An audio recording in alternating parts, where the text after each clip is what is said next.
Ratusan karyawan LPSK menggelar aksi damai di halaman parkir gedung di Jalan Raya Ciracas, Jakarta Timur. Aksi ini dilakukan setelah adanya kebijakan pemerintah soal efisiensi belanja APBN 2025 yang tertuang dalam Instruksi Presiden Nomor 1 Tahun 2025. Pemangkasan anggaran LPSK hingga 62% dinilai berdampak pada kualitas perlindungan kepada saksi dan korban. Anggaran untuk LPSK senilai 220 miliar rupiah dipangkas 62% atau sekitar 144 miliar rupiah hingga tersisa 88 miliar rupiah. Para pegawai meminta KPK melakukan moratorium atau penundaan pemangkasan yang dilakukan kepada LPSK. Sementara Ketua LPSK Ahmadi menilai efisiensi anggaran dinilai penting untuk mendukung program pemerintah. Langkah efisiensi itu penting ya. Langkah efisiensi ini penting dalam rangka mendukung kebijakan pemerintah. Gitu ya. Hal-hal yang bisa kita efisienkan ya perlu kita efisienkan. Gitu ya. Tapi jangan sampai juga tentu hak korban itu kita sampaikan. Tidak hanya di Lembaga Perlindungan Saksi dan Korban, efisiensi anggaran juga terjadi di Komisi Yudisial atau KY. Dalam keterangannya kepada awak media, Ketua KY Amrulian Rifai mengeluhkan kekurangan biaya operasional. Imbas anggaran lembaganya terkena efisiensi 54%. Ketua KY menyebut biaya operasional KY hanya cukup hingga Oktober 2025.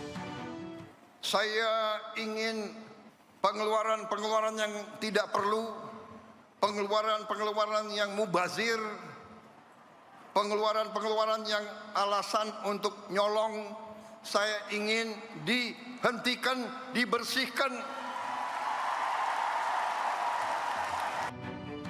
Sebelumnya, Presiden Prabowo Subianto mengeluarkan Instruksi Presiden Nomor 1 Tahun 2025 terkait efisiensi anggaran lembaga ataupun kementerian.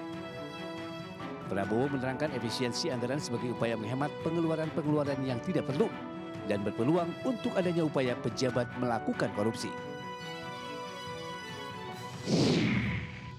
Kenapa? Presiden nggak boleh bilang dablek. Dablek itu. Maling-maling itu dablek.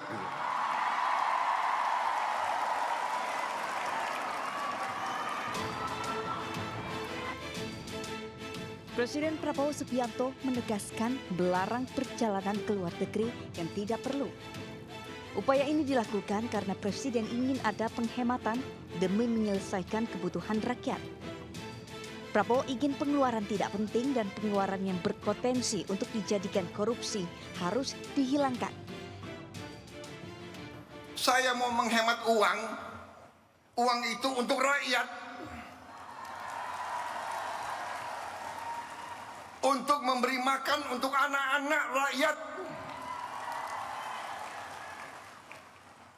Saya ingin memperbaiki semua sekolah Indonesia. Prabowo mengungkapkan keyakinannya untuk tidak cawe-cawe. Prabowo juga menegaskan dirinya selalu berbicara apa adanya. Saudara-saudara, banyak wartawan. Saya nggak boleh cawe-cawe. Boleh nggak? Enggak, saya bicara apa adanya. Itu keyakinan saya. Itu keyakinan saya. Jadi kita harus biasa bicara apa adanya. Yang benar itu benar, yang tidak benar itu tidak benar.